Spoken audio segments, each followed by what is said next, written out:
What's going on, everybody? This is Logan here at Vaporleaf. I am here today with the Fuchai 213 Plus. If you're already familiar with the Fuchai 213, or the Sigelei 213 for that matter, there's not going to be a whole lot for you to see here, but there are a couple little improvements here. We got a color screen, it can go up to 223 watts now, and apparently it's got a little bit of a redesigned menu. So let's go ahead and dive down and take a closer look at it. So first off, the box looks about the same as it ever has. If we open that up, we get a whole bunch of literature inside of here. And then the device itself, already inside of the silicone case. Always nice of Sigelei to provide the silicone case.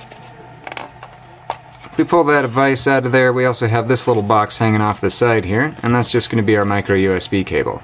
Worth keeping in mind that it is a pretty short cable, but most people already have longer ones, and you still can charge through it. So first off, I'm going to go ahead and pull the silicone case off of here so you can see the color of the device. This is a really brilliant blue. I absolutely love this color. It's gorgeous. The finish, of course, is really nice. I mean, again, if you've ever seen the Sigelei 213 before, you know the finish is already really nice. And if you've ever seen any Sigelei, you know that they have fantastic build quality. Really beautiful 510 thread up top, fire button on the side, up and down buttons, our big killer screen there, a micro USB, and our battery door, which I don't know if they had these when they first came out, but they've got this little warning sticker on here. Just don't use damaged or deformed batteries. Very good advice there. Same thing as always, the door slides out, and then you can just pop it open like that. Got a little spring on there to help it pop open. The only markings that you get for positive and negative are really the only ones you need. You got positive up top on this side, negative up top on this side. So let's go ahead and throw a couple batteries in there.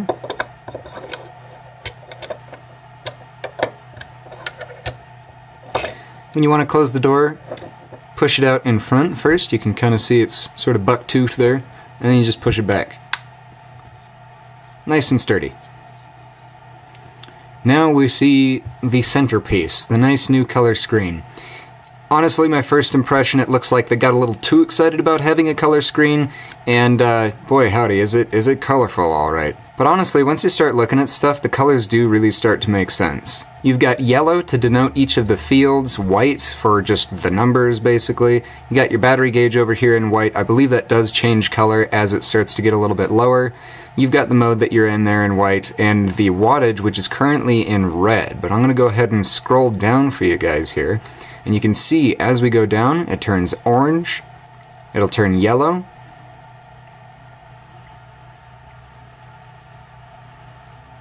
then it turns green. All the way down to 10 watts. So it's kind of a clever little way of incorporating the color screen there. Now again, this guy can now go up to 223 watts. I don't know why they didn't just name it the Fuchai 223, but it's still the Fuchai 213 Plus, apparently plus 10 watts. Now when you don't have an atomizer on there and you hit the fire button, it's just going to say check atomizer, and it's not going to let you do the 3 clicks to get into the menu.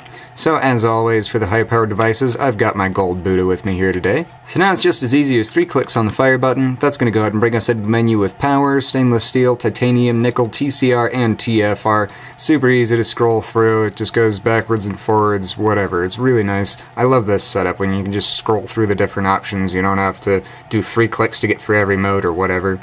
Anyway, we're going to go ahead and pop it into stainless steel mode here. We've got support for 304, 316, and 317. The build I've got on here is 316, so we're going to choose that one. You can choose Celsius or Fahrenheit. Go ahead and tap the fire button on that one. And then from here, it basically just decides the wattage for you. You can see it says 100 watts there on the screen currently.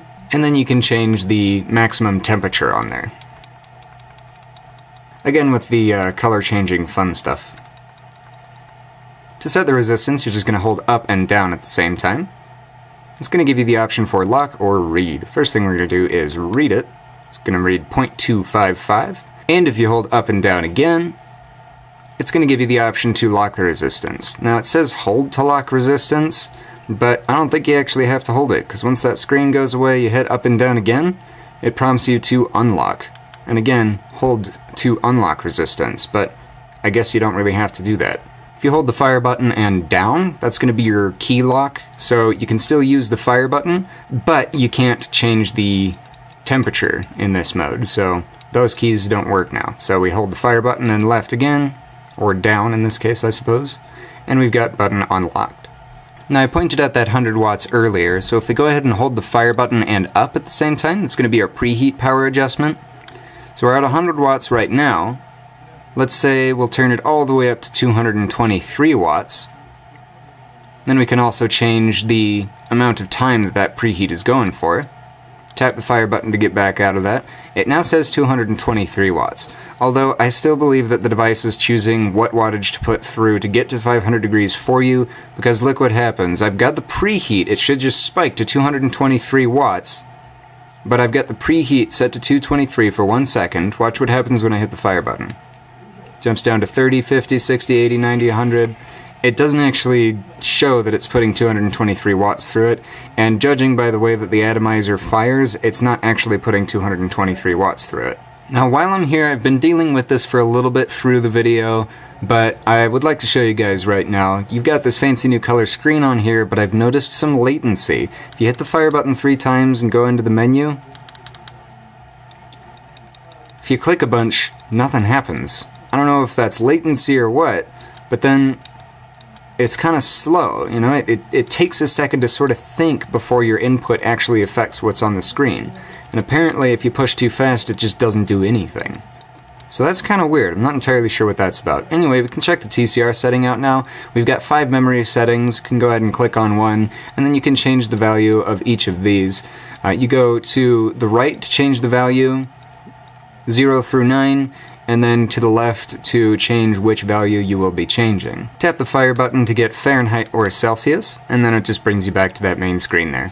So that's about all there is to know about it so far. We're going to go ahead and bring it up top and see how it vapes. I've just got it in 223 watts in power mode. Alright, so with that 223 watts, I'm reading 0.27 ohms, which is surprisingly high for this atomizer.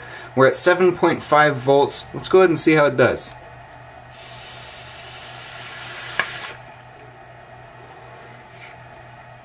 Not very well. Let me try setting the preheat. So I suppose I should warn you, the preheat wattage takes a long time to change. We're scrolling through 51, 52, 53, 54, 55, 56, 60, there's 60, 70, only 130 watts to go. We're now passing 100 watts. 200, 223, alright, that probably took about 40 seconds. Anyway, I've got the preheat at 223 now, as well as the regular wattage at 223. It should be putting out some serious power now.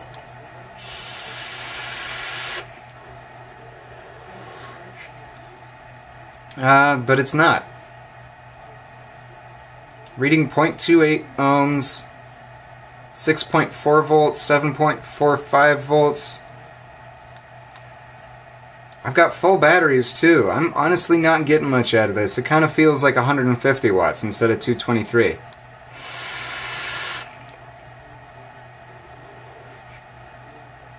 That one was a little better, but my resistance also jumped to 0.29.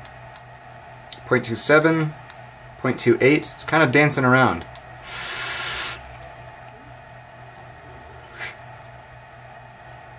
Interesting. I don't think that's a particularly strong 223 watts. That actually doesn't seem to be doing very well. Now when I say not very well, it's not bad, but I guess, and you know, maybe it's just this device or this atomizer or something, but I guess I wouldn't really recommend this if you're looking for a very high-powered device. And honestly, it's kind of hard to expect that power level out of 2 batteries, too. So if you want to run 200, especially 200 plus watts, you want to go with something that has either 3 or 4 batteries.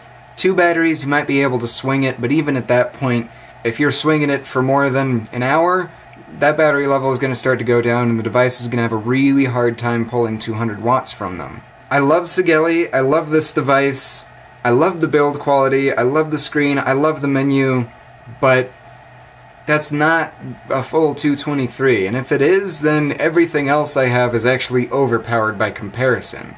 So I would say if you're looking for a really nice, reliable 2-battery device to run something 100, 150 watts, maybe even 30 watts if you want to go that way, you're just looking for better battery life and a nice solid device that's going to last a long time, this is going to be a great choice. But if you're looking for ultimate power, I would look to something with 3 or maybe even 4 batteries. Realistically 3, because let's be honest, the only 4 battery device we've seen so far is absolutely bonkers.